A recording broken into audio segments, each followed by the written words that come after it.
I stared at the final payment confirmation on my screen. $100,000 of debt, gone. That same night, Bruce packed his bags and told me our marriage was over. "You were just convenient," he said, not even looking me in the eyes. His new girlfriend. Emma laughed when I called, asking where he'd gone. Before we jump back in, tell us where you're tuning in from, and if this story touches you, make sure you're subscribed, because tomorrow I've saved something extra special for you. A financial advisor who couldn't see this coming. Pathetic. But 6 months later, he's standing on my doorstep, broke and desperate. He has no idea who I've become. I sat in my car outside. My favorite restaurant now. The place where Bruce had proposed to me 5 years ago. The irony wasn't lost on me that I was here to finally sign the divorce papers he'd been dodging for weeks. Through the window, I could see him already seated, hunched over a water glass, looking nothing like the confident man who'd walked out of our home half a year ago. The diamond tennis bracelet I'd just treated myself to caught the afternoon sunlight. A small reward for the promotion I'd received last week. Senior financial advisor at Meridian Wealth, the competitor to the firm where Bruce and I had once worked together. The firm that had sided with him after our split, making my position there untenable. Their loss. My phone buzzed with a text from my lawyer. "Remember, don't agree to any changes. The terms are more than fair considering what he did." Fair. What a concept. Was it fair that I'd spent 3 years meticulously paying off Bruce's gambling, debts and secret credit cards? Was it fair that the moment financial freedom was in sight, he'd revealed his affair with Emma, a client he'd been advising for months? Was it fair that I'd come home to half-empty closets and a note that said simply, "I need something more"?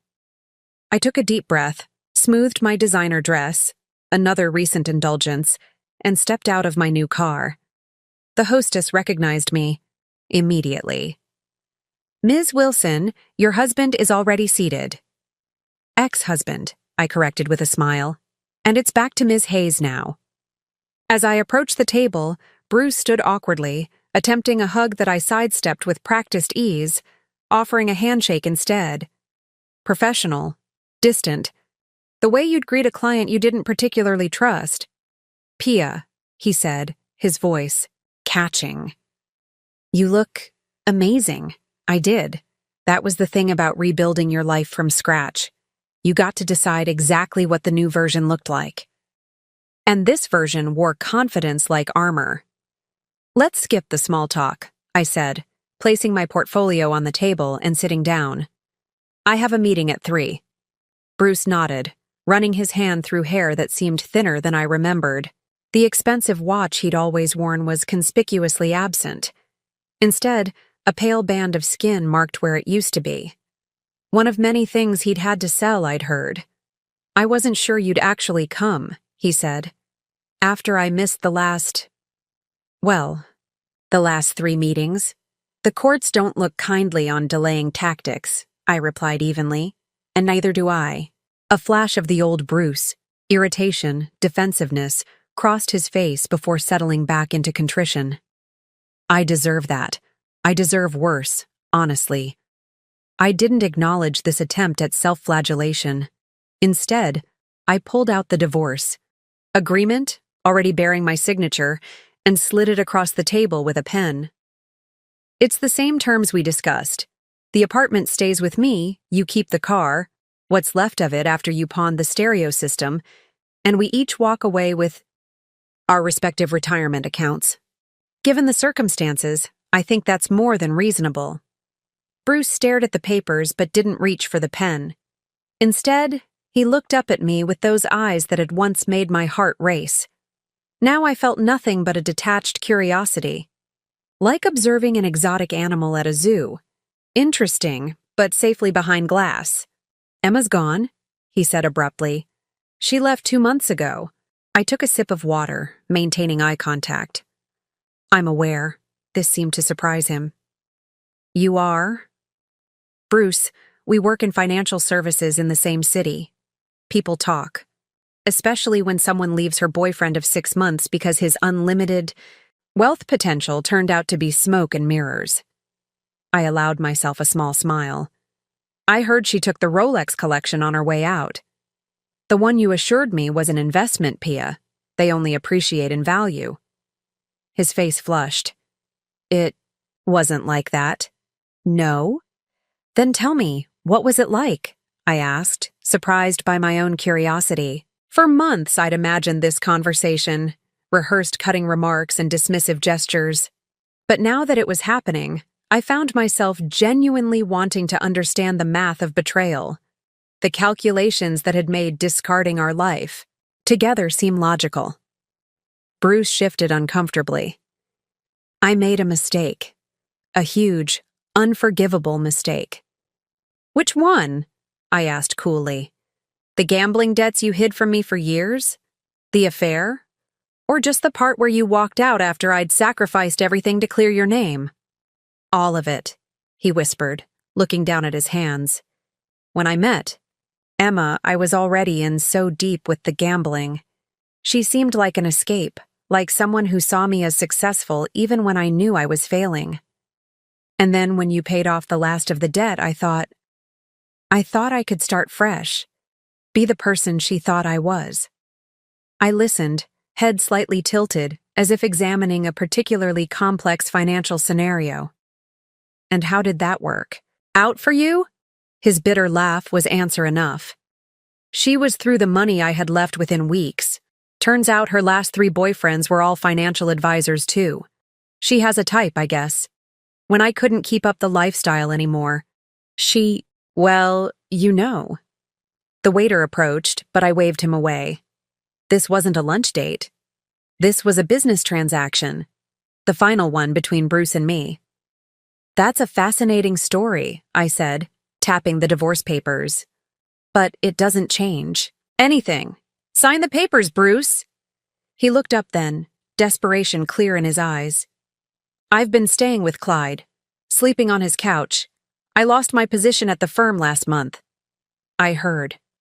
Client complaints about ethical violations tend to have that effect?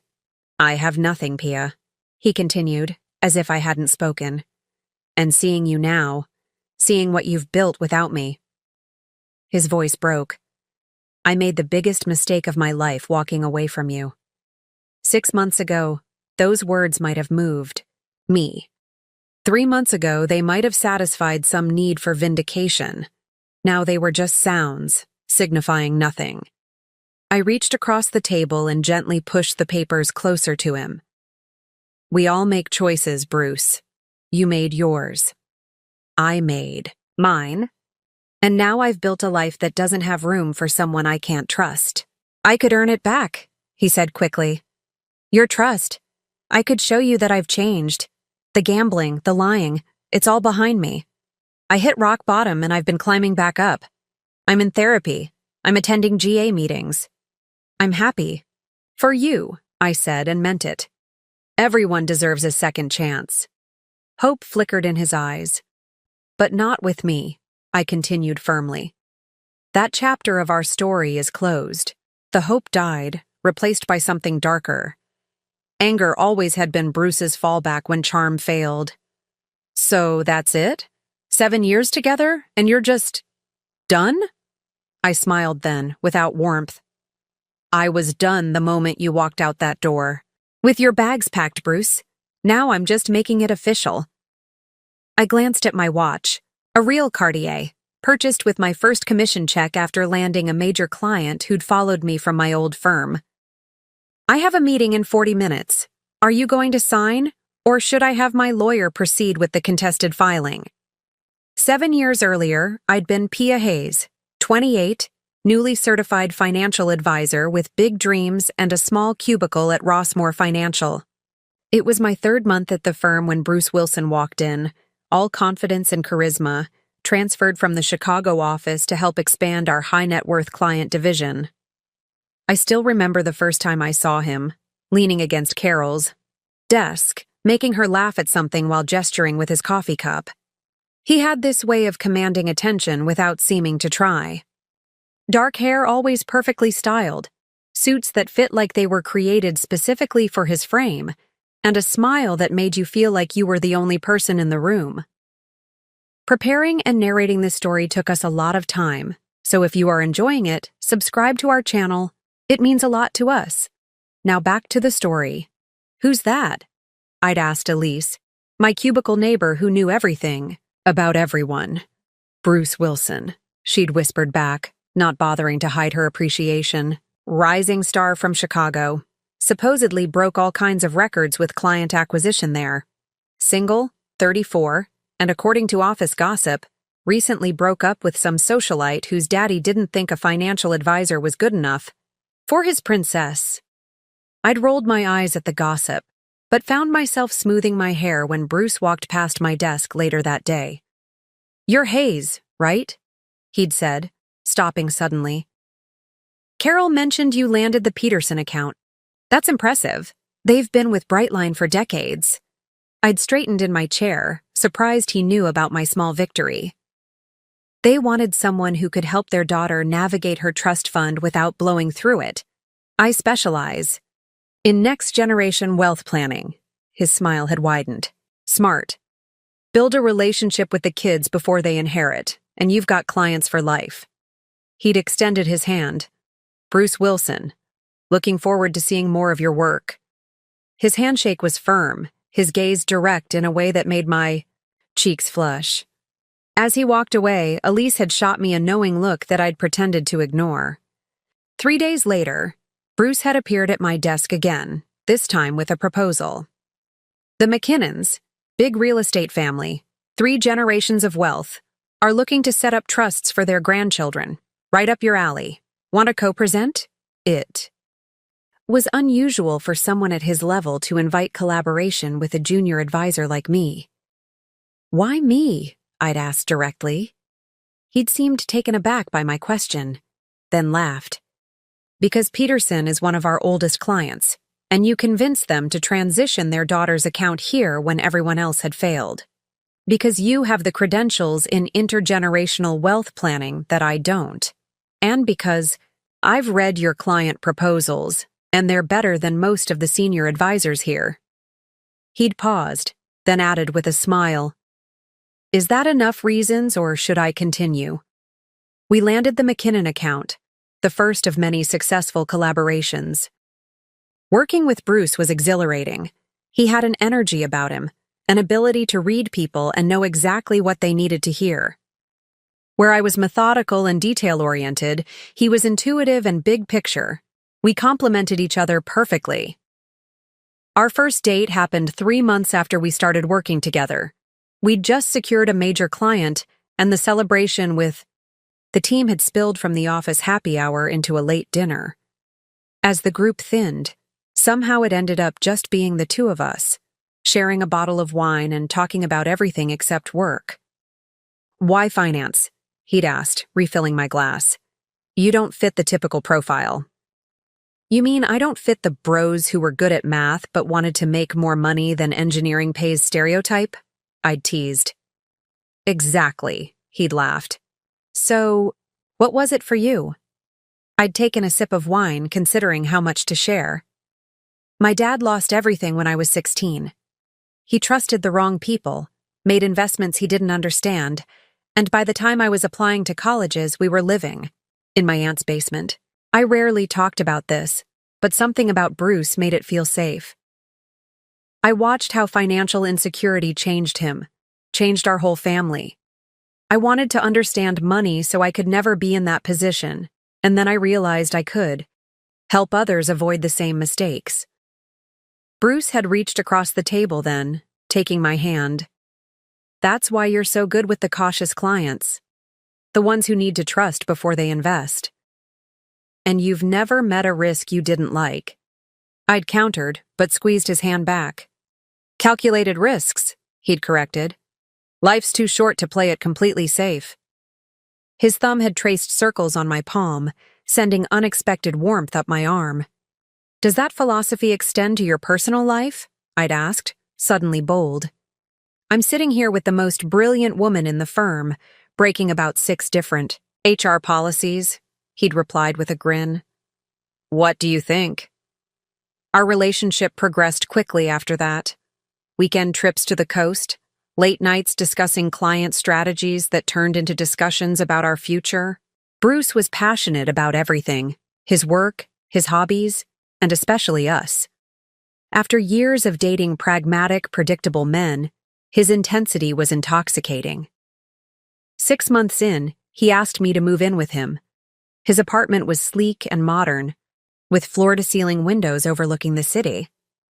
It cost 3 times my rent, but Bruce insisted it made sense financially. Real estate in this neighborhood is only going up, he'd explained, showing me the market trends. And with both of us here, we'll save on expenses overall. It was logical, appealing, and only in hindsight did I recognize it as the first time. Bruce had used financial reasoning to make an emotional decision sound practical. We settled into a rhythm, late nights at the office balanced by weekend escapes, building our client list and planning our future.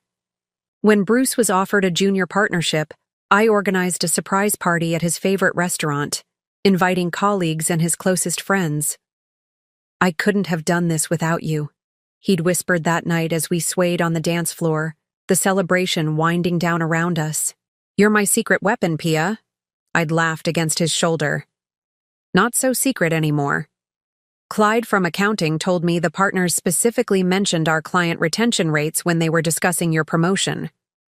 "Then I should make an honest woman of you before someone else snaps you up," he'd said. And I'd thought he was joking until he stepped back, reached into his pocket, and lowered himself to one knee in the middle of the dance floor. The ring was stunning, a 3-carat diamond set in platinum, catching the light from every angle. Later, I'd learn it was the first of many purchases made on credit, part of the facade of success Bruce felt compelled to maintain. But in that moment, as the room erupted in cheers and my heart threatened to burst from joy, all I saw was the future we'd build together, successful, secure, and deeply in love. "Yes," I'd said through tears, as he slid the ring onto my finger. "Yes to everything." Our wedding was everything Bruce wanted it to be: lavish, meticulously planned, and featured in a regional lifestyle magazine. 200 guests at the Grand Meridian Hotel, a 7-piece band, custom cocktails, and a 5-course dinner.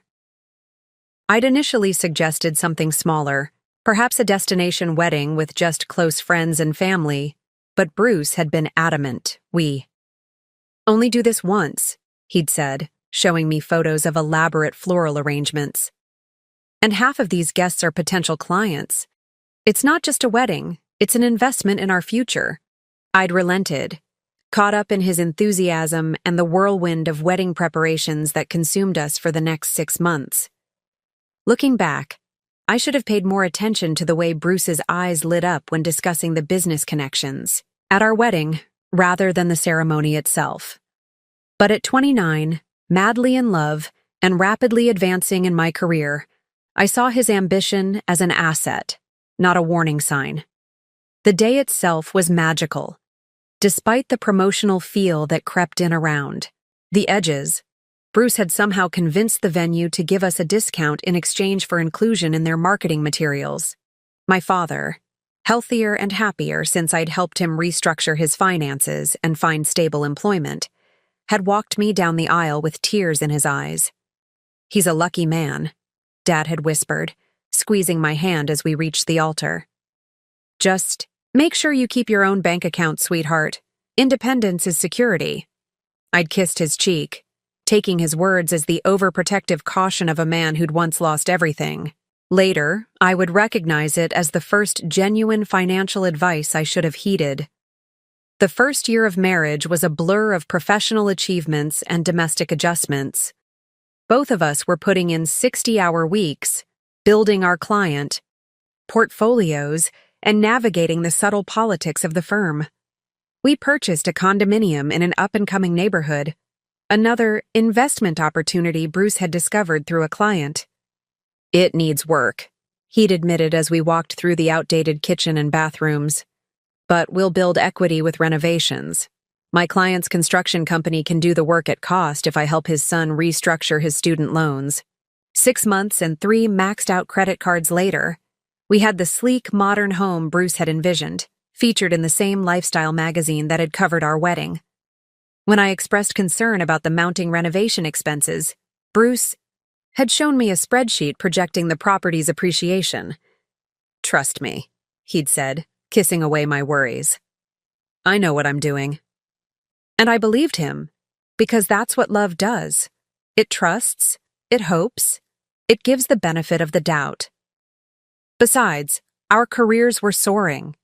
Bruce was bringing in high-profile clients, and I'd been promoted to senior advisor, specializing in wealth preservation strategies for multi-generational families.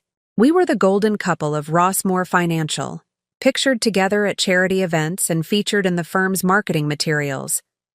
It was at one of these charity galas, 2 years into our marriage, that I first met Asher Reeves. Tall, quietly, confident, and with none of Bruce's flashy charm, Asher was the chief investment officer at a competing firm. While Bruce networked across the ballroom, Asher and I had ended up in a surprisingly deep conversation about new approaches to sustainable investing. "Your husband seems to know everyone," Asher had observed, watching Bruce work the room with practiced ease. "It's his superpower," I'd replied. "Never met a stranger, never forgot a name." "And what's your superpower, Pia Wilson?" he'd asked, his gaze direct but thoughtful. The question had caught me off guard. In Bruce's orbit, I'd grown accustomed to being introduced as Bruce's wife, who's also a brilliant advisor. Having someone see me as separate, as my own entity with distinct qualities, felt unexpectedly refreshing. "I listen," I'd said finally. "Really listen to what clients need, not just what they say they want." Asher had smiled then, a genuine expression that reached his eyes. "That's rarer than you might think in our industry. Rossmore is lucky to have you." Later that night, as Bruce excitedly recounted his networking conquests in the taxi home, I'd mentioned my conversation with Asher. "Reeves?" Bruce had frowned. "Stone Financial's CIO? What did he want?" The sudden edge in his voice had surprised me. "Nothing. We just talked about ESG investing strategies. He seemed interested in my approach to client needs assessment." "He was fishing for firm information," Bruce had said dismissively. "Those guys are always looking for an edge. Be careful around him." I'd been taken aback by his reaction. "We were just talking shop, Bruce. Professional courtesy." "Professional courtesy," he'd repeated with a hollow laugh. "There's no such thing in this business, Pia. Everyone's either competition or a potential client. Remember that." The exchange had left me unsettled, but I'd chalked it up to the natural rivalry between firms. Only years later would I recognize it as Bruce's first display of the insecurity that festered beneath his confident facade.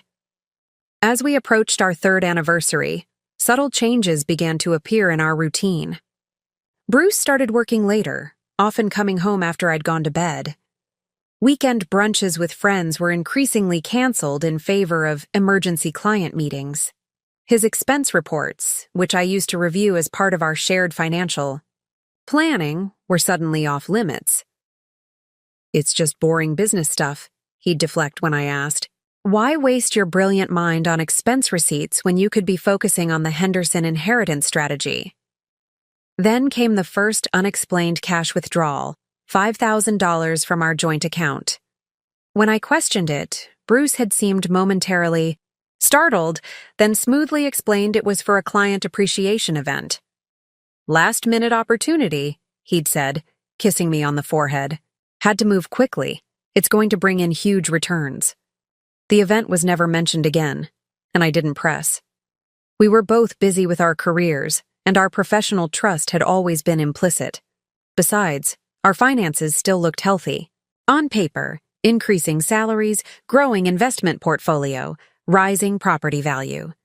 If Bruce occasionally made unilateral financial decisions, well, that was a small price to pay for the life we were building together. It was around this time that Bruce suggested we separate our finances a bit more for tax optimization purposes. He would handle the mortgage, car payments, and investments, while I would cover utilities, groceries, and our day-to-day expenses. It seemed logical from a wealth management perspective, and as a financial advisor myself, I appreciated the strategic approach. I didn't realize then that I was being systematically insulated from our true financial picture, that the foundation of our marriage was being built on carefully constructed illusions rather than solid ground. Like the unseen structural damage in a beautiful house, the cracks were there, hidden behind designer fixtures and expensive finishes, but spreading nonetheless. It was a Tuesday evening, 4 years into our marriage, when my world shifted on its axis. I'd come home early, a rare occurrence in our dual-career household, planning to surprise Bruce with dinner from his favorite restaurant. The condo was empty, unusually quiet without Bruce's typical background music or television sports commentary. I was setting the table when I noticed the mail. Bruce normally collected it, sorting through it before I ever saw it. Bills went in to buy.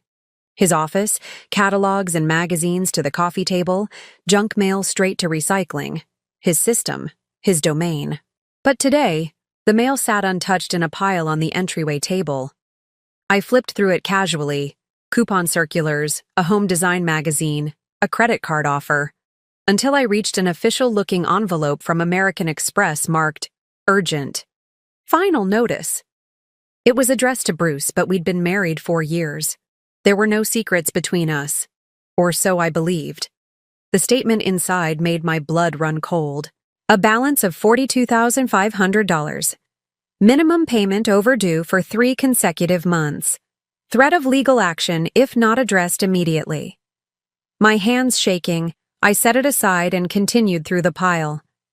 2 more credit card statements, a letter from a collections agency, and an envelope from what I recognized as an online sports betting platform.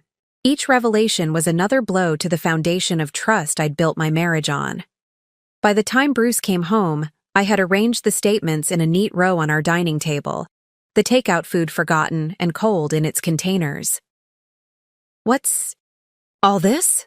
he asked, his voice carefully neutral, but I caught the flash of panic in his eyes. "You tell me," I replied, struggling to keep my voice steady.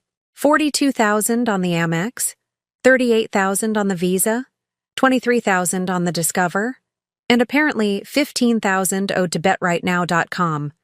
That's over $100,000 in debt I knew nothing about, Bruce. He stood frozen for a moment. Then his shoulders slumped as if someone had cut invisible strings holding him upright. When he finally spoke, his voice was barely audible. "I was going to tell you, once I had it under control." "Under control?" I echoed in disbelief. "They're threatening legal action. How long has this been going on?" He sank into a chair across from me, running his hands through his hair. "The credit cards? About 2 years. The gambling? Longer. 2 years. 2 years of lies, of hidden statements, of secret financial catastrophe brewing while we lived our seemingly perfect life." "Why?" I asked, the single word containing all my hurt, all my confusion. Bruce's explanation spilled out in a torrent of rationalizations and excuses. It had started small, a few sports bets with clients, a weekend in Vegas that got out of hand. Then, bigger bets to try to win back losses, credit cards to cover the gambling debts, more gambling to try to pay off the credit cards, a vicious cycle that had spiraled far beyond his control. "I kept thinking I could fix it myself," he said, his voice cracking. "One good streak, one big client, and it would all go away. You'd never have to know." "But why hide it from me at all?" I demanded. "I'm a financial advisor, Bruce. Helping people manage money problems is literally what I do for a living." He looked up then, his eyes red-rimmed and haunted. "Because I was supposed to be the successful one, the rising star. How could I tell you that it was all a facade? That half our clients think I'm this financial genius, and I can't even manage my own money."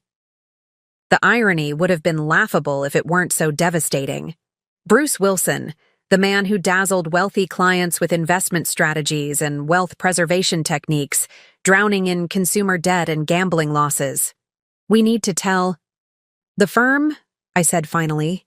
If this gets out, if clients find out, no, Bruce interrupted, suddenly panicked. They'll fire me on the spot. Financial advisors with gambling addictions don't exactly inspire client confidence. Then what do you suggest? I asked coldly. Because this, I gestured at the statements, isn't going away on its own. Bruce reached across the table, taking my hands in his. I've stopped gambling, I swear. Closed all the accounts 6 weeks ago. I'm getting help. There's a therapist and meetings, but I need time to fix the financial damage. I pulled my hands away, needing physical distance to think clearly. The financial advisor in me was already calculating numbers, our savings, my separate investments, our home equity. The wife in me was still reeling from the betrayal, the years of deception. How much do you make from the Collins account? Bruce asked suddenly.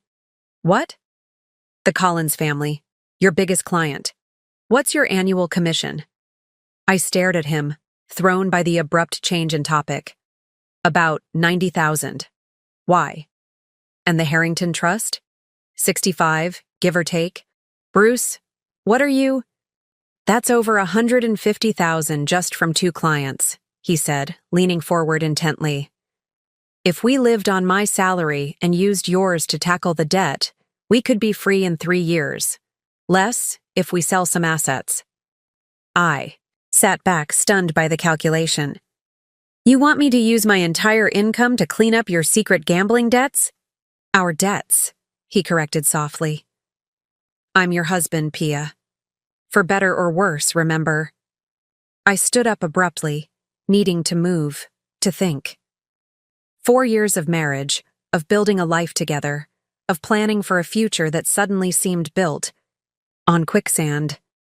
And yet, beneath my anger and hurt, I could see Bruce's pain, his shame. The man I loved was still there, drowning in the consequences of his own poor choices. 3 months, I said finally, turning to face him. You have 3 months to prove you're serious about recovery. Regular therapy, GA meetings, complete transparency with accounts. If, and only if, I see real change, we'll discuss a plan to tackle the debt together. The relief on Bruce's face was palpable. I won't let you down, I swear. You already have, I replied quietly. This is your chance to rebuild. Don't waste it. That night, as Bruce slept beside me, or pretended to, I stared at the ceiling, running numbers in my head. 100,000 in high-interest debt. Our savings, already depleted to levels I hadn't realized. The mortgage on a property we'd overpaid for in a market that had cooled. It would take sacrifice, discipline, and years of focused effort to dig out from under this mountain of debt. Years of my income going toward mistakes I hadn't made. But when I pictured the alternative, Bruce's career destroyed, our marriage dissolved, the life we'd built together shattered, I knew I would do whatever it took. The next morning, I opened a new spreadsheet and titled it Debt Freedom Plan. It would become my roadmap for the next 3 years, the blueprint for a journey I never expected to take. A journey that would ultimately cost me far more than money. 3 years. 1,095 days of calculated sacrifice. Each month, I watched as nearly every dollar I earned disappeared into the black hole of Bruce's debt. I cut my own expenses to the bone. No more salon visits, lunch from home instead of takeout with colleagues, clothes bought only when absolutely necessary. For 3 years, I lived like a junior analyst while maintaining the polished appearance expected of a senior financial advisor. Through it all, Bruce kept his promises. Therapy twice a week. Gamblers. Anonymous meetings every Tuesday and Thursday evening. Complete transparency with all accounts and spending. He even carried a basic flip phone for the first year, having surrendered his smartphone to remove the temptation of betting apps. "You're saving me," he'd whisper sometimes at night, his arm wrapped around me in the dark. "Not just financially. You're saving my life." In those moments, the sacrifice felt worth it. Not easy, but worth it. We were fighting together for our future, for Bruce's recovery, for the life we'd originally envisioned. Or so I believed. The debt disappeared steadily, like snow melting in spring. First the highest interest credit cards, then the collection, accounts, then the remaining balances. I tracked our progress obsessively, updating my spreadsheet after each payment, watching the numbers tick downward month by month. Bruce contributed too, funneling bonuses and any extra income directly to the debt. He sold his expensive watches, the sports memorabilia he'd collected, even the luxury car he'd leased in our first year of marriage. He embraced frugality with the same intensity he'd once brought to gambling, as if replacing one obsession with another. Our marriage changed during those years, in some ways for the better. The forced financial transparency meant we talked more openly about money than we ever had. Sunday mornings became financial planning time, where we'd review the previous week's spending and adjust our budgets for the coming month. Bruce became an expert in finding free community events, discount restaurant nights, creative date ideas that cost nothing but meant everything. "This is actually making us stronger," Bruce said one evening as we walked along the waterfront, a free concert, playing in the distance. "We're more of a team now than when we were spending without thinking." I wanted to believe him. In many ways, it was true. The crisis had forced a level of honesty and communication we'd never achieved in the early, more carefree years of our marriage. Without the distraction of material luxuries, we'd rediscovered simpler pleasures: cooking together, hiking in nearby state parks, game nights with friends who didn't mind that we brought homemade snacks instead of expensive wine. At work, our professional momentum continued despite our private financial struggles. I was named Advisor of the Year for my work with the Collins family's complex estate planning needs. Bruce was praised for his client retention rates and innovative investment strategies. We maintained the public image of success while privately crawling out of a financial pit. Then came the day I'd been working toward for 3 long years. It was a Thursday evening, and I'd just completed the final payment on the last credit card. As the confirmation appeared on my screen, an unexpected wave of emotion washed over me: relief, pride, and something else I couldn't quite identify. Closure, perhaps, or maybe just exhaustion. Bruce came home to find me sitting at the kitchen table, staring at my laptop, a single glass of champagne, the expensive bottle I'd been saving for exactly this moment, poured and waiting. "What's the occasion?" he asked, setting down his briefcase. I turned the screen toward him silently. The payment confirmation, and below it, my meticulously maintained spreadsheet, every debt category now showing zeros across the board.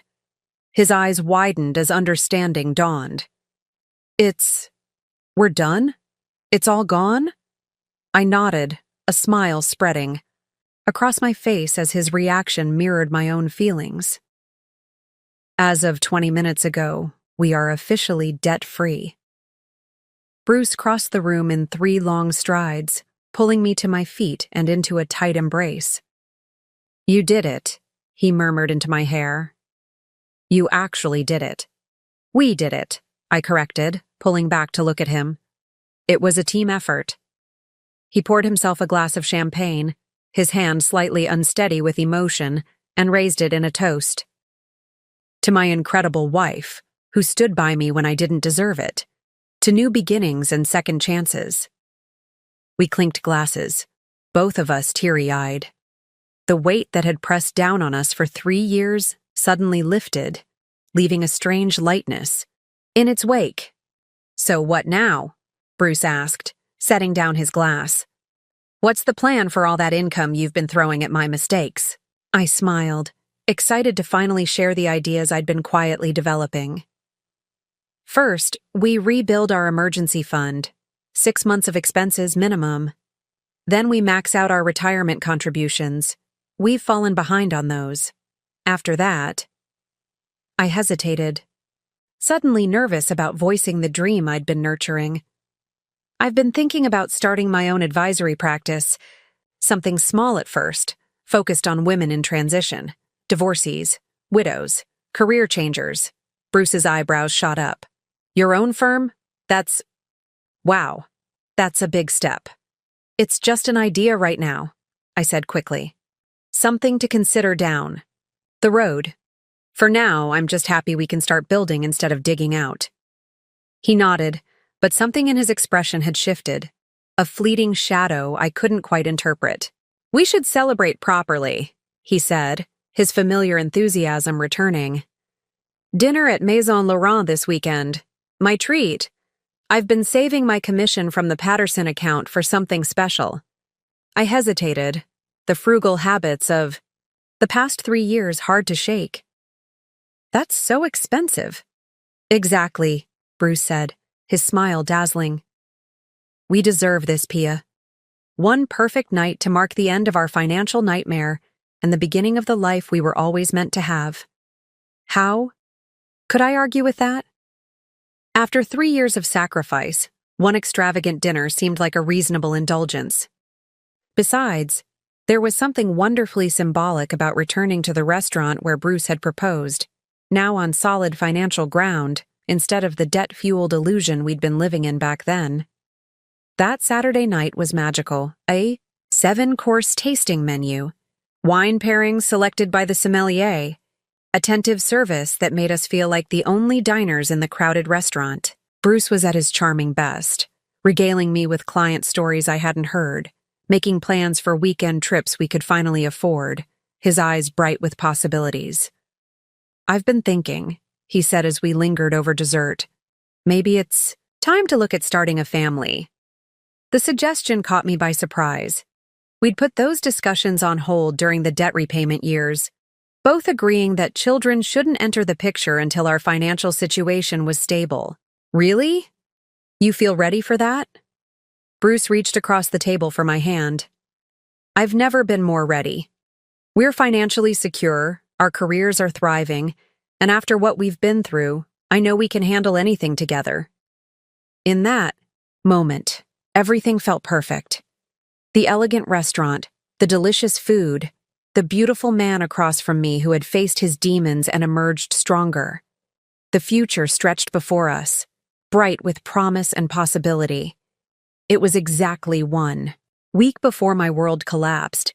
The first hint that something had shifted came 3 days after our celebration dinner. I was working late, finishing a complex estate plan for a client, when my phone buzzed with a text from Bruce. Working late, don't wait up. Simple enough, and certainly not unusual in our industry. Yet something about it triggered a faint unease. Perhaps it was the timing. Bruce had mentioned a light week ahead during our weekend dinner. Or perhaps it was just that after 3 years of hypervigilance about our finances and Bruce's activities, any deviation from the expected registered more strongly with me. I sent back a quick, "Okay, see you at home," and tried to refocus on my work. But the nagging feeling persisted, a small stone in my shoe that I couldn't quite shake out. When I finally got home around 9, the condo was dark and empty. I heated up leftovers, checked emails, and was in bed reading when Bruce finally came, home just after 11. He smelled faintly of alcohol and expensive perfume. Not cologne, definitely perfume. "Good meeting?" I asked casually as he undressed. Oh yeah, the Stevenson account. They're considering a significant portfolio restructuring." He headed for the shower without elaborating further. I lay there, book forgotten in my hands, trying to place why this felt off. Bruce typically loved discussing client meetings, especially successful ones. He'd break down the strategies proposed, the client reactions, the next steps, sometimes in exhausting detail. This brief, almost dismissive response was out of character. 3. Stevenson account. I tried to recall which client that was and came up blank. After years of sharing client stories and strategies, I thought I knew all of Bruce's significant clients by name. When he emerged from the shower, I decided to probe, gently. So tell me about the Stevensons. New clients? Bruce paused briefly before sliding into bed beside me. Not exactly. They've been with the firm for years, but recently transferred to my portfolio. High net worth family, made their money in tech, looking for more aggressive growth strategies. The details spilled out smoothly, professionally, perhaps too professionally, as if reciting a client profile rather than recounting an actual meeting. I nodded, letting it drop. But that night, I slept fitfully, troubled by something I couldn't quite articulate. The next morning, I noticed Bruce checking his phone more frequently than usual, angling the screen away slightly whenever I came near. When I entered our home office to retrieve some documents, he quickly switched browser tabs, small things, possibly meaningless, but they registered, little data points collecting in the back of my mind. That Friday, I stopped by Carol's desk to discuss a client referral. Carol had been with the firm for over 20 years, serving as executive assistant to 3 different senior partners before being assigned exclusively to Bruce when he made junior partner. If anyone knew Bruce's client list inside and out, it was Carol. Quick question, I said after we'd handled the referral paperwork. The Stevenson account, do they prefer communication by phone or email? Bruce was telling me about their portfolio, restructuring, and I had some thoughts I wanted to pass along. Carol's brow furrowed slightly. Stevenson? I don't think we have a client by that name. My stomach tightened, but I kept my expression neutral. Really? Bruce mentioned meeting with them Wednesday evening. A tech family? Carol shook her head, tapping at her keyboard. Let me check to be certain, but I don't recognize the name, and I handle all of Bruce's client correspondence. After a moment, she confirmed, no Stevensons in our system. Perhaps he meant Stevenson, the retirement planning couple from Westbrook? That must be it, I said lightly. My mistake. But it wasn't a mistake, and we both knew it. Carol had been at Rossmore long enough to recognize the signs of a senior advisor with something to hide. Her expression was carefully blank, but her eyes held a mixture of concern and something that looked uncomfortably like pity. That evening, I checked our joint credit card statement online, a habit formed during our debt repayment years that I'd continued out of diligence. There, dated Wednesday night, was a charge from the Gramercy Hotel bar for $175. Not astronomical, but definitely more than a casual business drink. And definitely not disclosed by Bruce. I closed the laptop, unsure of my next move. The financial advisor in me wanted facts, data, concrete evidence before jumping to conclusions. The wife in me was already cycling through scenarios, each more painful than the last. For the next week, I watched and waited, alert to every small inconsistency in Bruce's behavior. The late nights increased in frequency. The vague explanations about client meetings became a pattern. Twice more, I confirmed that the clients he named didn't exist in our firm's roster. Then came the credit card statements. A jewelry store charge for $3,200, a restaurant I knew to be one of the most expensive in the city. A weekend charge at a boutique hotel in wine country when Bruce had claimed to be at a men's retreat with colleagues.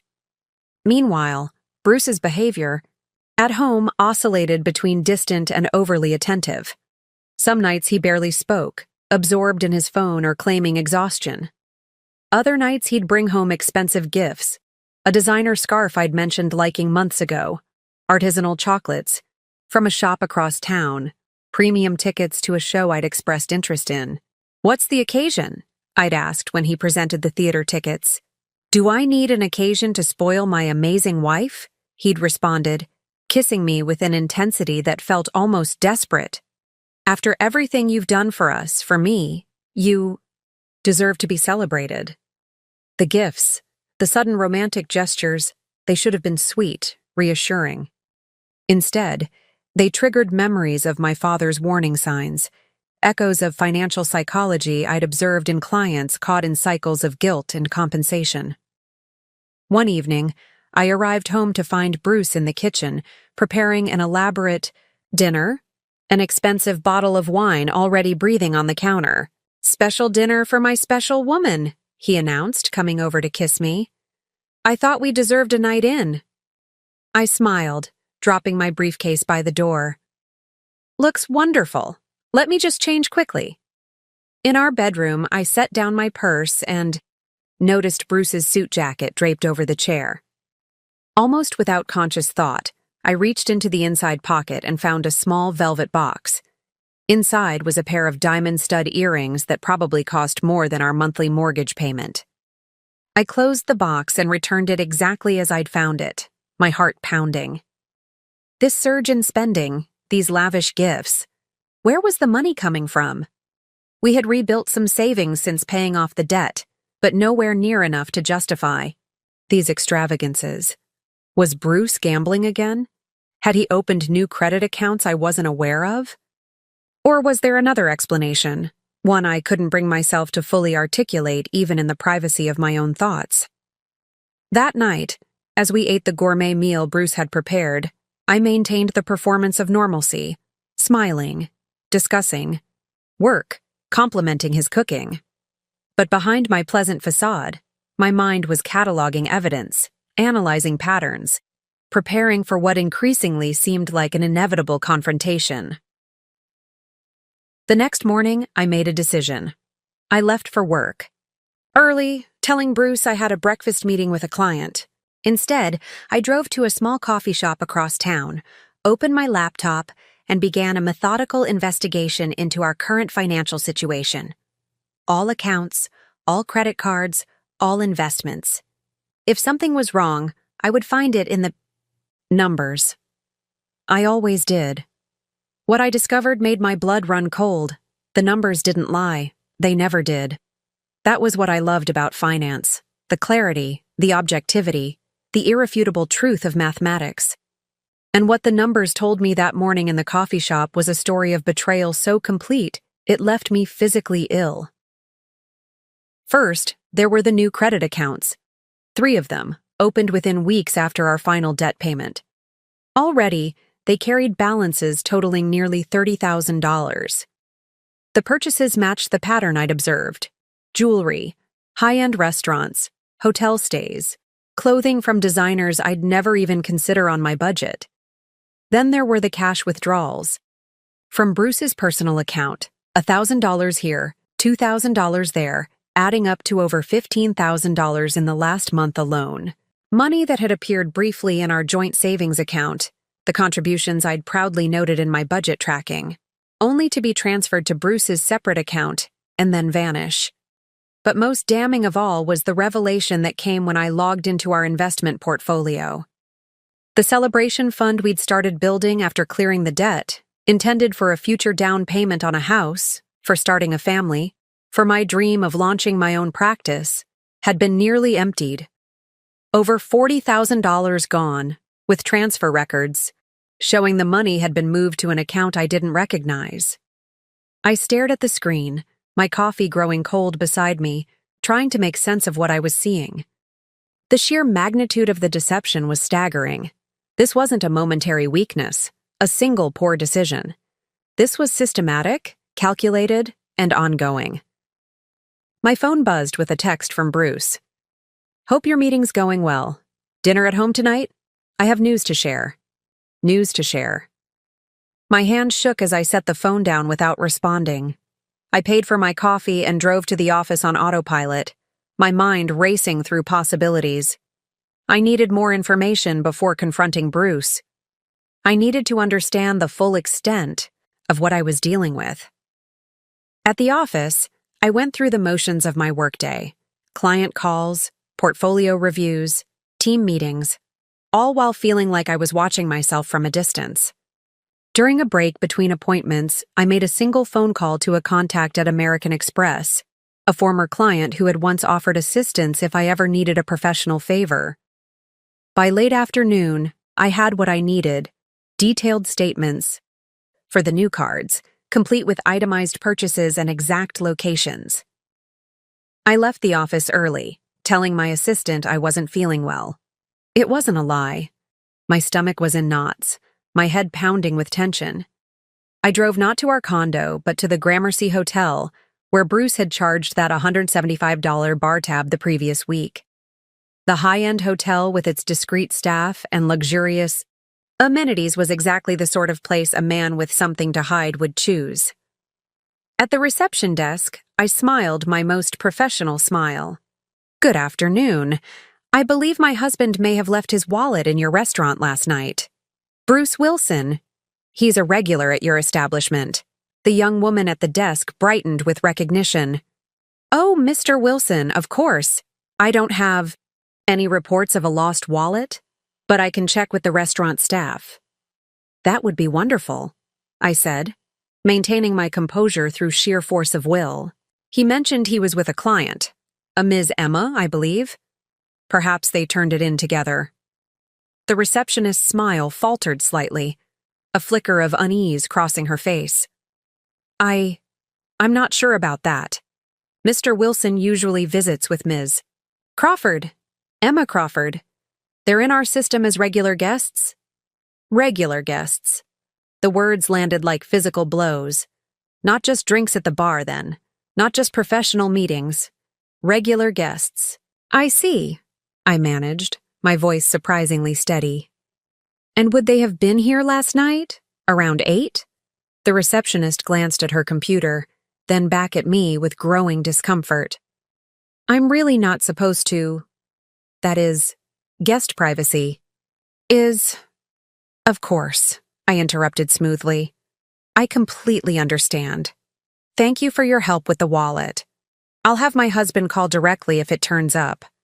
Back in my car, I sat motionless, hands gripping the steering wheel.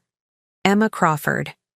The name meant nothing to me, but a quick social media search on my phone revealed everything I needed to know. Young, at least 10 years younger than Bruce and me. Stunningly beautiful, with the carefully curated online presence of someone very invested in appearances. Her profile filled with photos at exclusive restaurants, exotic vacation spots, designer shopping bags, and luxury car interiors. A lifestyle that seemed to have accelerated dramatically in recent months. A lifestyle that my husband was apparently funding. I drove home in a fog of numbness, trying to decide what to do with this information. Confront Bruce immediately? Gather more evidence? Consult a lawyer?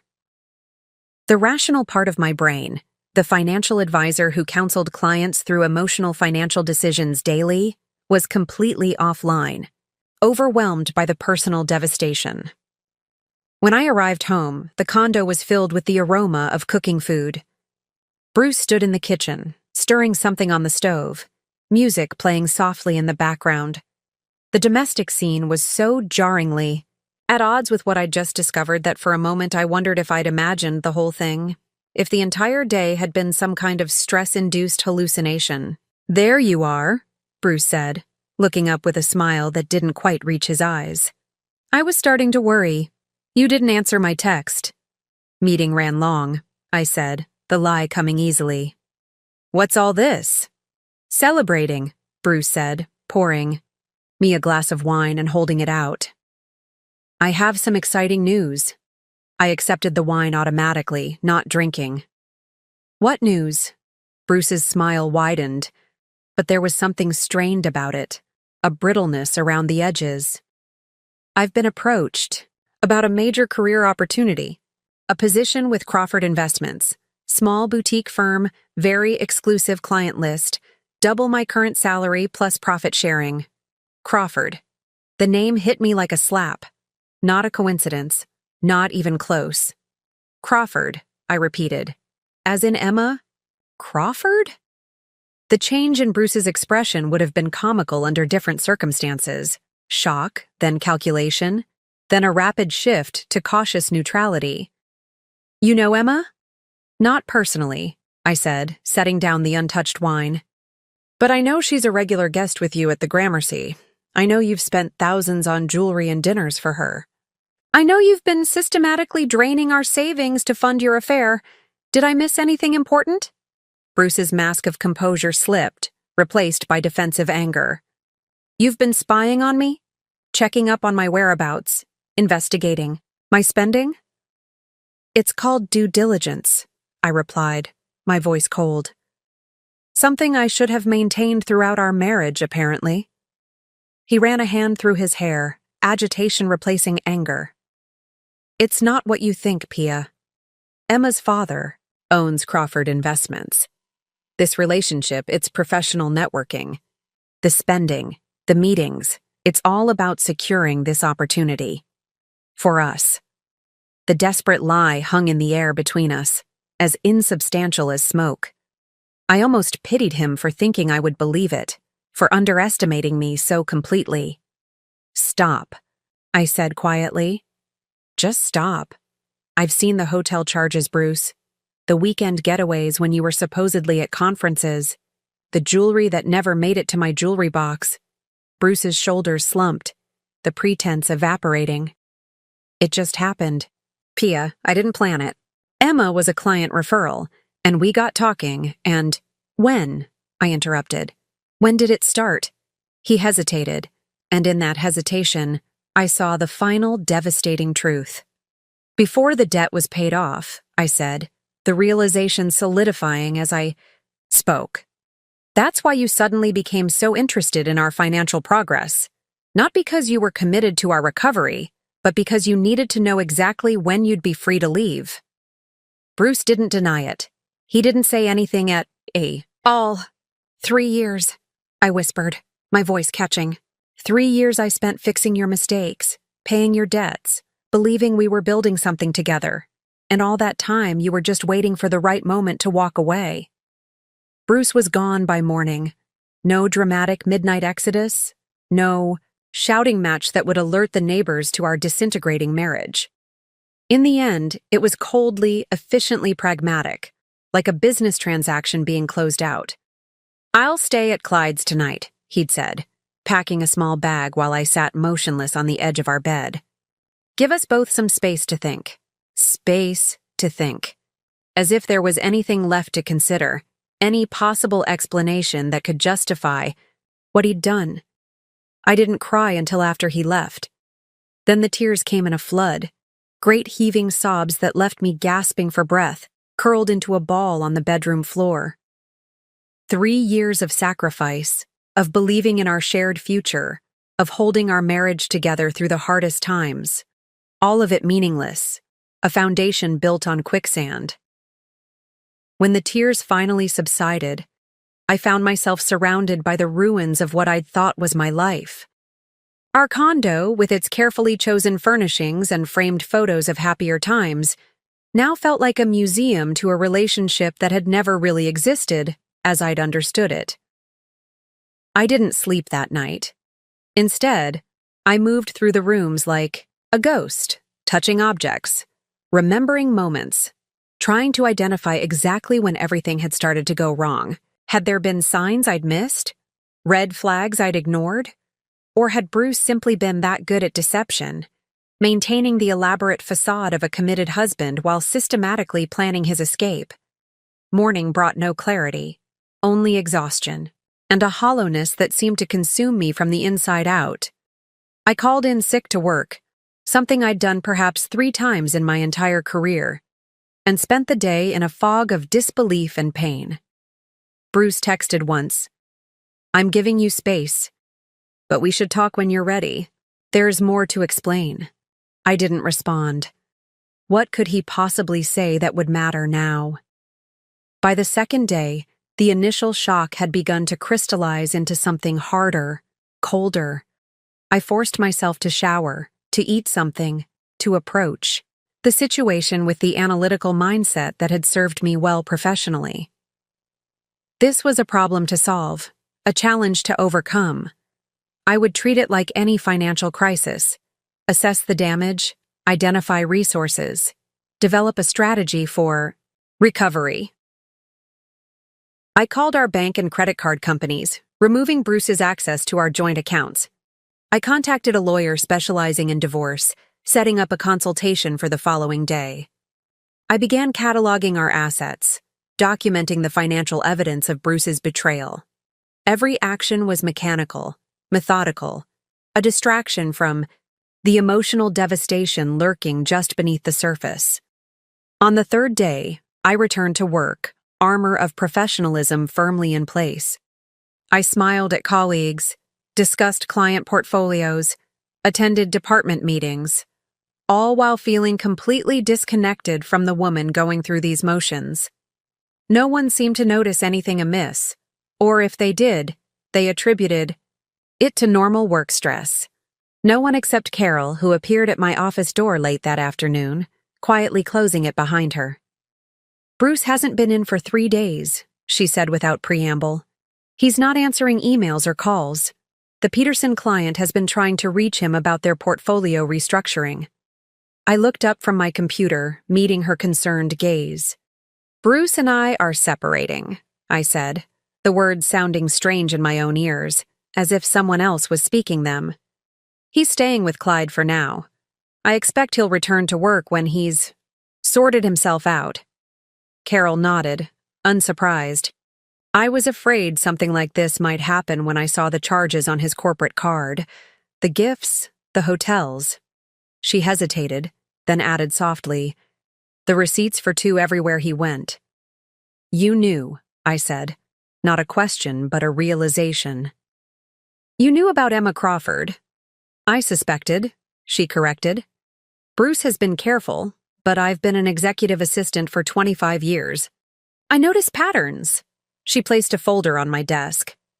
"These are copies of everything I've documented over the past 2 months. Personal expenses charged to corporate accounts, client meetings that never happened, time billed that doesn't align with his actual whereabouts. You might need it." I stared at the folder, then back at Carol, stunned by this unexpected alliance. "Why are you helping me?" Carol's expression softened with something like compassion. "Because I watched you work, yourself to the bone paying off his debts. Because I've seen too many men like Bruce walk away from the wreckage they create without consequences. And because 20 years ago, I was you. Different circumstances. Same devastation." After she left, I sat motionless, the folder untouched, on my desk. I had expected to face this alone, to navigate the dissolution of my marriage in the same isolation with which I'd handled so many other challenges. The simple act of kindness, of recognition and solidarity from Carol cracked something in the careful shell I'd constructed around my emotions. That evening, alone in the condo that no longer felt like home, I finally allowed myself to feel the full weight of what had happened. Not just the betrayal, but the loss of the future I'd believed in, the family we'd talked about starting, the life we'd planned together. I grieved not only for the relationship, but for the woman I had been, trusting, devoted, certain of her place in the world. The next morning, my phone rang just as I was preparing to leave for work. Bruce's name on the screen, the first actual call since he'd walked out. For a moment, I considered ignoring it, but some need for closure, or perhaps just morbid curiosity, made me answer. "Pia," Bruce's voice was strained, nervous. "We need to talk, about the condo, about our accounts. Emma and you," I repeated, a hollow laugh escaping me. "Already a unit, how convenient." "It's not like that," he protested. "It's complicated." "Actually, it's very simple," I said, surprising myself with the steadiness of my voice. "You betrayed me in every possible way. You lied. You cheated. You stole from our future to fund your affair. There's nothing complicated about it. Look, I know you're angry." "Angry doesn't begin to cover it, Bruce. But that's not actually your problem anymore. My feelings stopped being your concern the moment you decided our marriage was disposable." There was a pause. Then Bruce's voice. Again, this time with an edge of impatience. "Fine, be emotional about it if you want. But we still need to discuss practical matters. The condo, the investments you've already emptied, I interrupted. Or the new credit card debt you've accumulated. Which practical matters did you want to discuss specifically? Another pause, longer this time. What do you mean, emptied? I only transferred some funds. $40,000, Bruce. Our entire celebration fund. The money we were saving for our future. I needed it for the opportunity with Crawford Investments, he said quickly. It's a buy-in position. Partner. Track from day one. Once the paperwork is finalized, I'll replace the funds with interest. The audacity, the sheer entitlement in his voice triggered something in me. Not the tears I'd expected, but a cold, clear anger that was almost energizing. There won't be any position at Crawford Investments, I said calmly. Or anywhere else. In this city, once the compliance department at Rossmore receives the documentation of your corporate card misuse, client billing fraud, and ethical violations. Carol has been quite thorough in her record-keeping. The silence on the other end of the line was deafening. You wouldn't, Bruce finally said. That would destroy my career, everything we've built. I didn't destroy anything, Bruce. You did that all by yourself. I ended the call and stood in the middle of my living room, shaking with adrenaline, but oddly clear-headed. For the first time since discovering Bruce's betrayal, I felt something other than devastation. I felt powerful. 3 weeks after Bruce walked out, I found myself sitting alone on my balcony at dawn, watching the city slowly come alive below.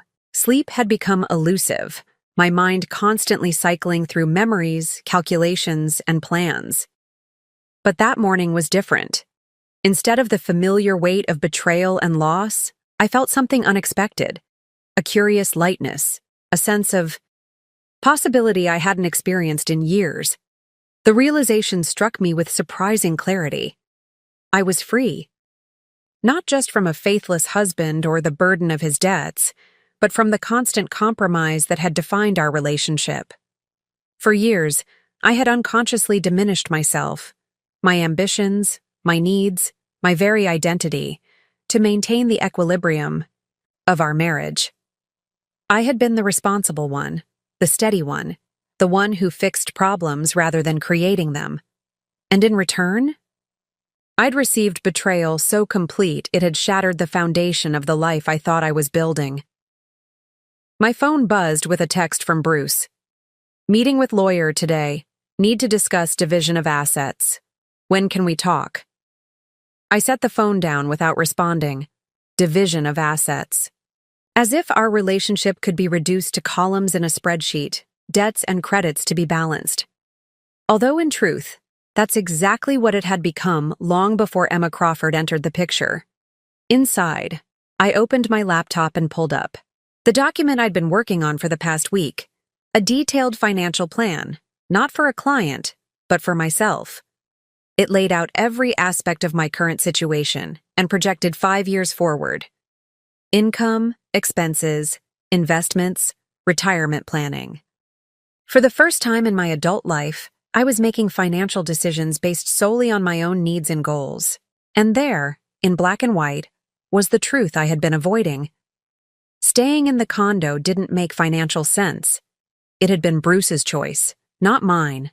Too expensive, too flashy, too much a statement of success rather than a true home.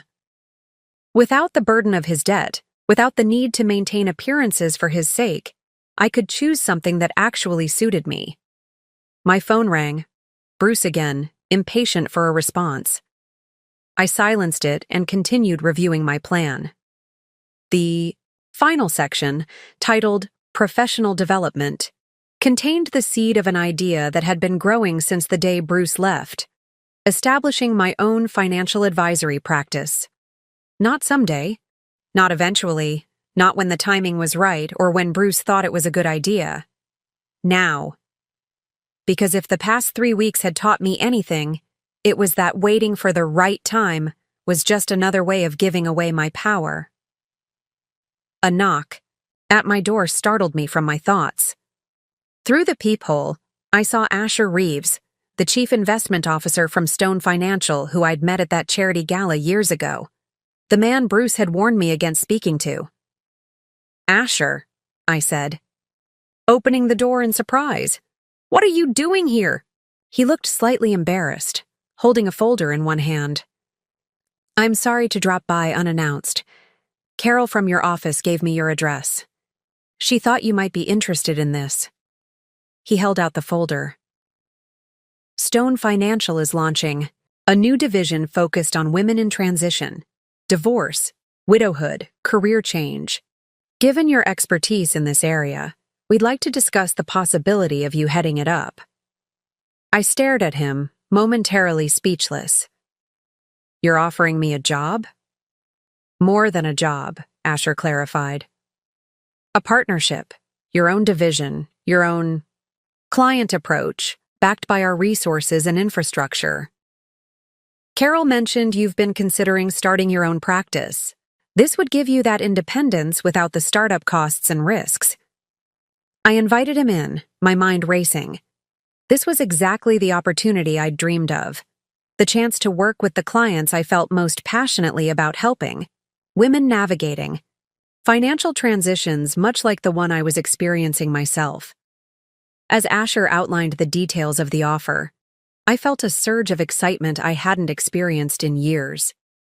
This wasn't just a job opportunity. It was a lifeline being extended at exactly the right moment, a bridge to the future I'd been trying to envision for myself. "Why me?" I asked finally. "We've only met briefly, and I'm currently dealing with a rather messy personal situation." Asher's expression was serious. "Precisely because of that personal situation. You understand these clients' needs firsthand, and your reputation in the industry speaks for itself. Your client retention rates, your approach to intergenerational planning. The fact that you're going through your own transition makes you more valuable to us, not less."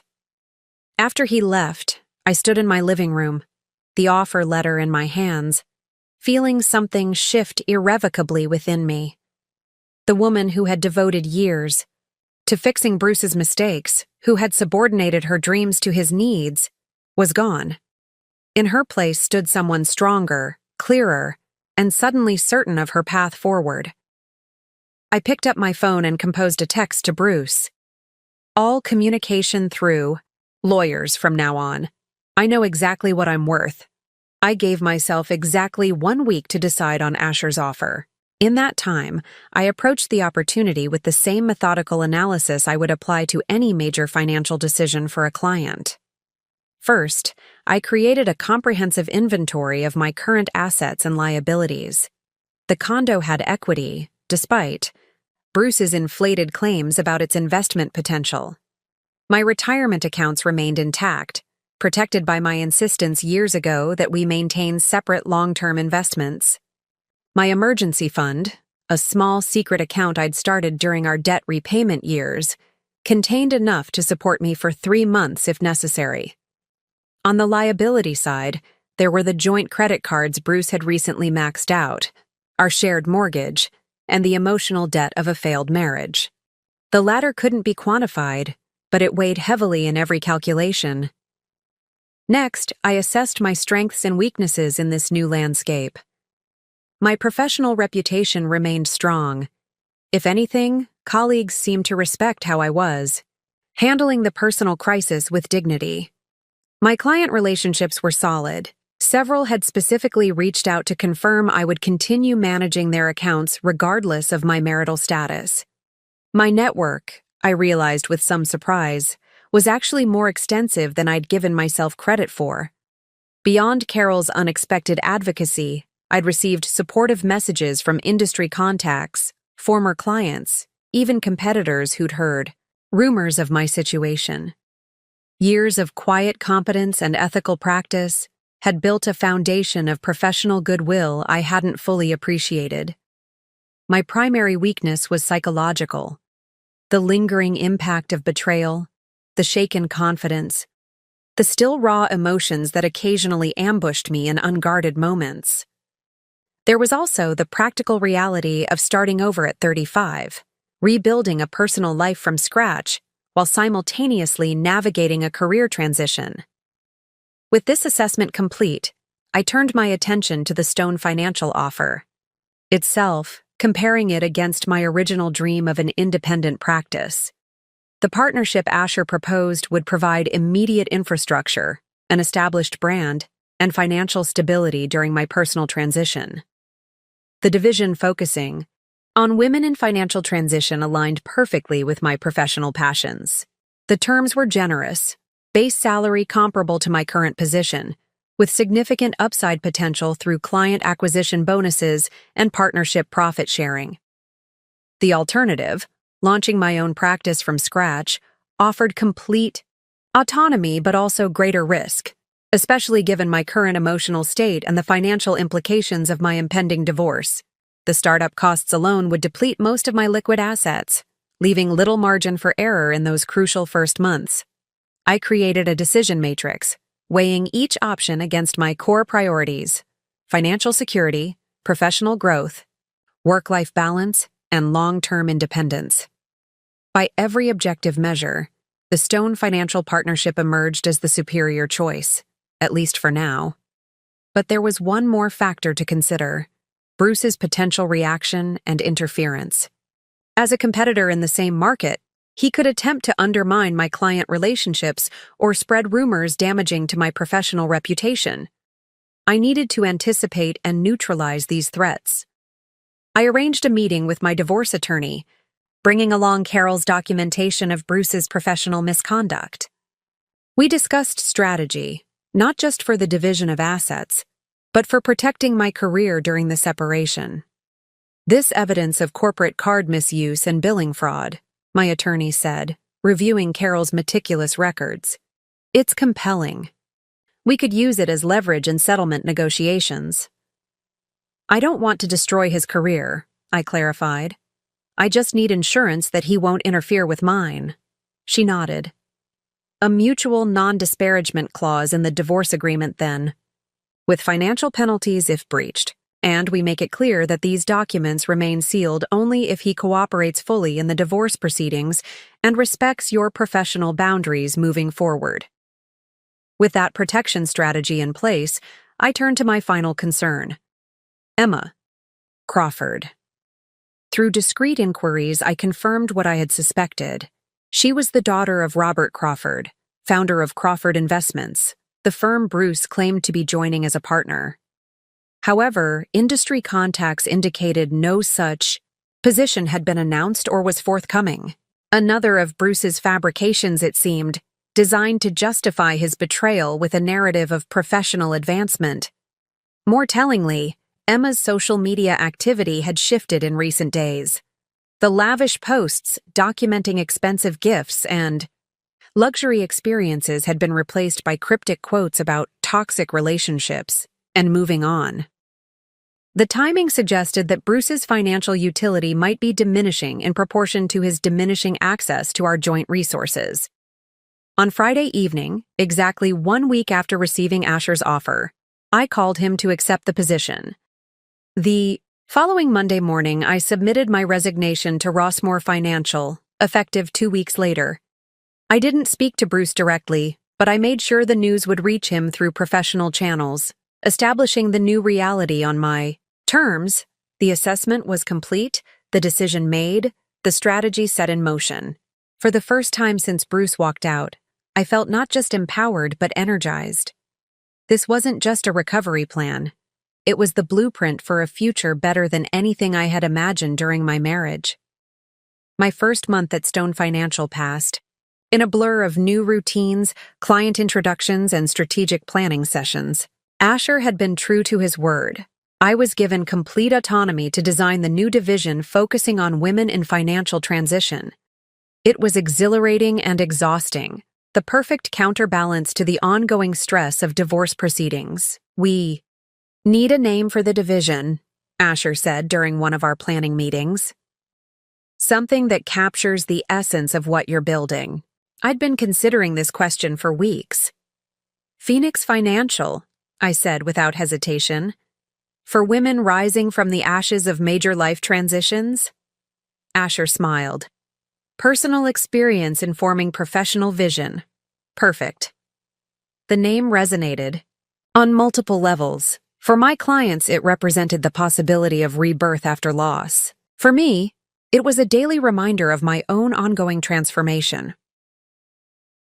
With the division named, I turned to developing its core offerings. Drawing on my own recent experiences, I identified 3 critical areas where women in transition needed specialized support. First, immediate financial triage, assessing the current situation, identifying vulnerabilities, and implementing protective measures. This was the stage where many women felt most overwhelmed and vulnerable to poor decisions. Second, strategic rebuilding, creating a tailored financial plan that accounted for the emotional reality of transition while establishing concrete steps toward stability and growth. Third, long-term empowerment, providing the education, tools, and ongoing support needed for sustained financial independence. For each stage, I designed specialized services, educational resources, and support systems. I brought in experts in related fields: divorce attorneys, therapists specializing in grief and transition, career counselors, to create a holistic approach that addressed the complex interplay between financial and emotional well-being. "This is revolutionary," Asher commented after reviewing my comprehensive proposal. "You're not just offering financial advice, you're creating a pathway to genuine transformation." "It's what I needed and couldn't find," I replied simply. The best innovations often come from personal necessity. As the professional pieces fell into place, I turned my attention to my personal restructuring. The divorce was proceeding, though Bruce had initially attempted to contest the division of assets I'd proposed. He claims he's entitled to half the value of your retirement accounts, my attorney reported during one of our strategy sessions, despite the fact that his own accounts were emptied to fund his affair. "What's our counter?" I asked. "We're documenting every penny you contributed to his debt repayment over those 3 years. When calculated with appropriate interest, it actually exceeds his claimed share of your retirement savings. Plus, with the evidence of his financial misconduct," she shrugged. "His attorney will advise him to settle once they review our full documentation." She was right. Within weeks, Bruce's objections were withdrawn, and we moved toward a settlement that was, if not amicable, at least expedient. The condo would be sold, with proceeds divided after accounting for my disproportionate contributions to the mortgage. Our remaining joint assets would be liquidated and distributed based on a formula that recognized my payments toward Bruce's gambling debts. With the financial aspects of the divorce moving toward resolution, I focused on creating physical distance from the memories that still haunted me. I found a small but elegant apartment in a different neighborhood, far from the condo Bruce and I had shared. The monthly rent was significantly less than our mortgage had been, allowing me to rebuild my savings more quickly. The process of downsizing was unexpectedly liberating. Each item from my marriage required a decision: keep, donate, or discard. Furniture that had been chosen to impress others rather than provide comfort was sold. Wedding photos and mementos were packed away, not destroyed, but removed from daily view. Clothes I'd purchased to fit Bruce's image of a successful financial advisor's wife were donated to a program helping women re-enter the workforce after domestic crises. What remained was carefully selected to create a space that reflected the woman I was becoming rather than the wife I had been. Clean lines, calming colors, practical luxury rather than showy extravagance. A home, office designed for productivity rather than appearances. Bookshelves filled with professional resources and literature I'd always meant to read but never found time for during my marriage.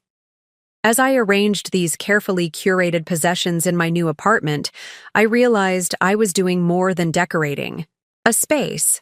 I was creating a physical manifestation of my internal transformation. Each object had purpose, meaning, value beyond its appearance. Nothing was chosen to impress others or maintain a facade. On the evening I officially moved in, I stood in the center of my new living room, a glass of champagne in hand. The space felt nothing like the condo I'd shared with Bruce. It was smaller, simpler, but infinitely more authentic. For the first time in months, I felt completely at home. I raised my glass in a silent toast, to plans taking shape, to phoenixes rising, to the unexpected gift of starting over. The launch of Phoenix Financial was scheduled for early October, timed to coincide with Financial Planning Month, a perfect hook for media coverage and public awareness campaigns. By late September, everything seemed on track. Marketing materials approved, website ready to launch, initial consultations booked with prospective clients. I had even been invited to speak at a women's leadership conference, an opportunity to introduce the new division to exactly the audience we hoped to reach. Then came the first setback. "We need to talk," Asher said, appearing at my office door, with an expression that immediately triggered my concern. "There's been an issue with some of your former clients." He closed the door and handed me a printout of an email that had been sent to several of my high-net-worth clients from Rossmore Financial. It contained thinly veiled insinuations about my professional judgment being compromised by personal circumstances and suggested clients might want to review their options before following me to my new position. "How many clients received this?" I asked, my voice steady despite the anger building inside me. "From what we can tell, all of the clients you directly managed at Rossmore," Asher replied. "And it's having an effect. 3 of the major accounts you expected to bring over have already called to cancel their preliminary consultations." I stared at the email, recognizing Bruce's influence, if not his direct authorship. The careful wording managed to raise doubts, without making any specific accusations that could be clearly refuted. It was calculated character assassination disguised as professional concern. "This violates the non-disparagement clause in our separation agreement," I said, reaching for my phone to call my attorney. "There's more," Asher continued, looking uncomfortable. "Robert Crawford, Emma's father, sits on the board of the Women's Leadership Conference. Your speaking invitation has been rescinded." This hit harder than the email campaign. The conference would have provided immediate visibility and credibility for Phoenix Financial among exactly the client base we were targeting. Without it, our launch would be significantly diminished. "Bruce," I said, the name like ashes in my mouth. "He's using Emma's connections to block me professionally." Asher nodded grimly.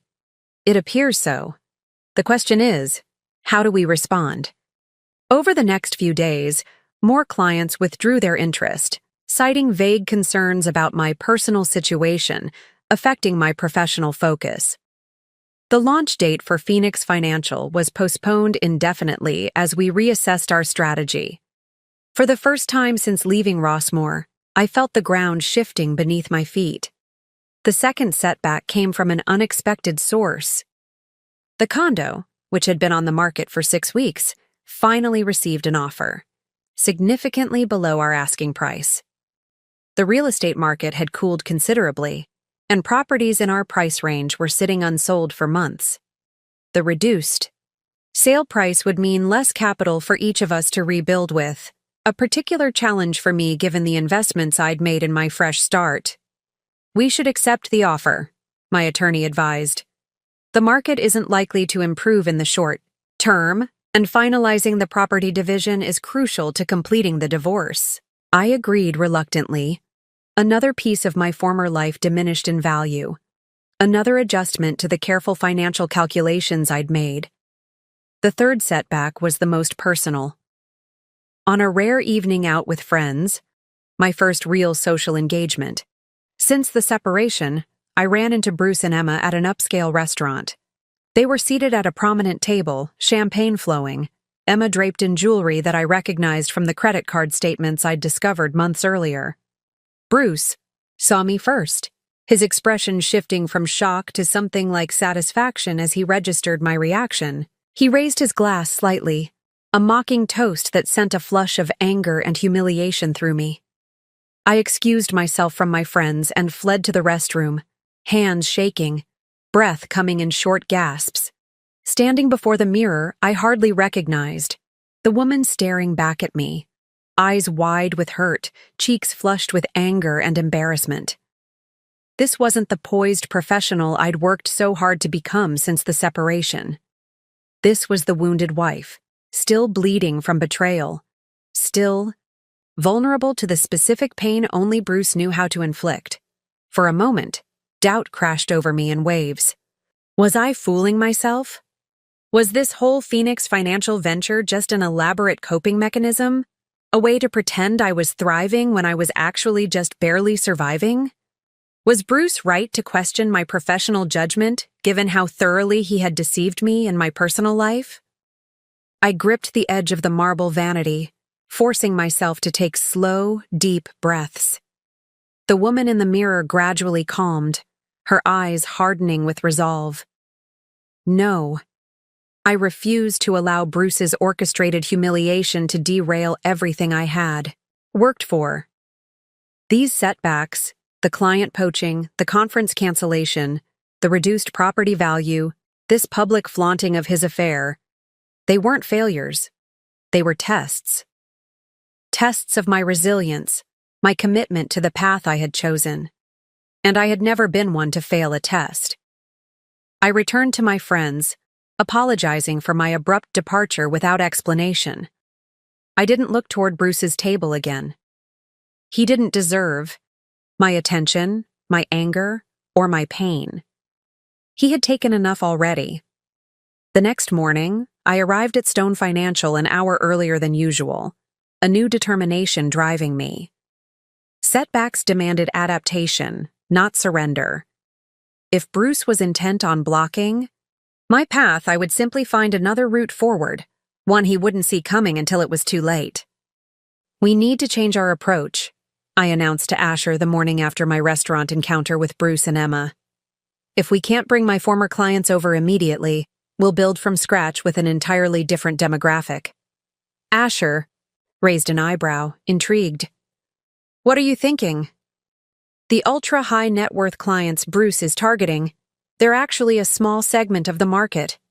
There's a much larger group of women who need our services even more urgently, but aren't being served by traditional firms. I pulled up a presentation I'd been working on since dawn. Women in midlife transitions with moderate assets, $250,000 to $1 million. They're typically overlooked by luxury firms like Rossmore but have complex needs during divorce, widowhood, or career changes. They don't need champagne in the waiting room. They need practical guidance and emotional support during the most financially vulnerable periods of their lives. Asher studied the market analysis I'd compiled. The numbers are compelling, and without direct competition from Rossmore for this client segment, exactly, I said. Bruce can have his wealthy clients with their trophy wives and tax shelters. We'll build something more meaningful, and ultimately more profitable in the long run. This pivot in strategy energized the entire team. Instead of postponing the launch of Phoenix Financial, we accelerated it, completely redesigning our marketing approach to target this underserved demographic. I developed seminars specifically for women going through divorce, created accessible financial literacy resources, and established partnerships with divorce attorneys who served middle-income clients. The first breakthrough came unexpectedly. A local women's magazine picked up our story, featuring Phoenix Financial in a cover article about innovative financial services for women. The journalist, herself recently divorced, conducted an in-depth interview where I spoke candidly about how my own experience informed my approach to helping women through financial transitions. You're using your pain as a professional asset, she observed during our conversation. That's remarkably brave. Her article captured exactly what made Phoenix Financial different: the authentic understanding that came from personal experience combined with professional expertise. The response was immediate and overwhelming. Within days of publication, we received over 100 inquiries from women seeking exactly the services we offered. The second breakthrough came through an unexpected ally. Carol, my former colleague from Rossmore, reached out with information That would prove invaluable. Bruce has been bad-mouthing you to clients, claiming you made emotional investment decisions during your marital difficulties, she said during our discreet coffee meeting. But I've kept records of all your client performance metrics for the past 5 years. She slid a flash drive across the table. Your investment strategies consistently outperformed not just the market benchmarks, but also Bruce's portfolios. By quite a significant margin, actually. This data became the foundation for a case study I published in a respected industry journal, analyzing gender differences in investment approach during market volatility. Without mentioning Bruce by name, the paper effectively countered his insinuations about my professional judgment while establishing my credibility as a thought leader in the field. The third breakthrough was both professional and deeply personal. During a financial empowerment workshop I was conducting for recently divorced women, one participant approached me afterward, her expression serious. "I need to tell you something," she said. "I'm Emma Crawford's cousin. She dumped your ex-husband 3 weeks ago when her father discovered he'd been lying about his financial situation and professional standing. I maintained my professional composure, thanking her for the information without revealing how significant it was to me personally. Later, alone in my office, I allowed myself a moment of vindication. Bruce had lost his wealthy girlfriend, the connections he'd hoped to leverage, and the financial cushion he'd been counting on. His carefully constructed facade was crumbling, not through any direct action on my part, but as the natural consequence of his own deceptions. There was a certain poetic justice in that. The final turning point came in late November, just as Phoenix Financial was gaining serious momentum. I received a call from the organizer of the Women's Leadership Conference that had rescinded my speaking invitation. "We've had a change in our board composition," she explained. "Robert Crawford has stepped down for personal reasons. We would like to reinstate your invitation to speak. In fact, we'd like to offer you a keynote slot." I later learned that Crawford's personal reasons included an SEC investigation into some of his investment practices, an investigation reportedly triggered by an anonymous tip about irregularities in his firm's reporting. I never discovered who provided that tip, though I had my suspicions about Carol's extensive network and access to financial records. By early December, Phoenix Financial had exceeded all projections for client acquisition. Our specialized approach was resonating deeply with the demographic we'd targeted. I was fielding interviews from major financial publications, receiving speaking invitations from across the country, and, most satisfyingly, watching as some of my former clients began to discreetly reach out about transferring their accounts. The tide had turned. What Bruce had intended as career sabotage had instead forced me to innovate, to find my authentic voice and purpose. His attempt to diminish me had only made me more visible, more distinct in the marketplace. In trying to block my path, he had inadvertently pushed me toward a road I might never have discovered otherwise, one with far greater potential than the route I'd originally planned. One evening, as I was preparing for a major presentation, Asher stopped by my office. "Have you heard the latest about Rossmore?" he asked. I looked up from my notes. "No, what's happening?" "They're restructuring. Significant layoffs expected after the first of the year." He hesitated. "Bruce Wilson is reportedly among those being let go. Apparently, several major clients have complained about his handling of their accounts." I absorbed this information with surprising neutralness. 6 months ago, it would have felt like triumph, like justice. Now it simply felt like news, about a distant acquaintance, someone whose choices no longer had the power to affect my life or happiness. "I hope he lands on his feet," I said, and meant it. "Everyone deserves a second chance to rebuild." Asher studied me for a moment, then nodded with something like respect. "That's uncommonly generous, given the circumstances." I turned back to my presentation, a slight smile playing at my lips. "It's not generosity, it's freedom. I've reclaimed my future. That's victory enough for me." 6 months after launching Phoenix Financial, I found myself back at Maison Laurent, the restaurant where Bruce had proposed, where we'd celebrated paying off his debt, and where I now had a reservation to meet a potential high-profile client. The hostess led me to a quiet corner table, assuring me my guest would be seated upon arrival. I was reviewing my presentation materials when a familiar voice interrupted my concentration. Pia. I looked up to find Bruce standing before me, looking markedly different from when I'd glimpsed him with Emma months earlier. His designer suit hung slightly loose, his once perfect haircut grown out and showing hints of gray he'd previously colored. Most noticeably, the confident gleam in his eyes had dimmed, replaced by something that looked uncomfortably like desperation.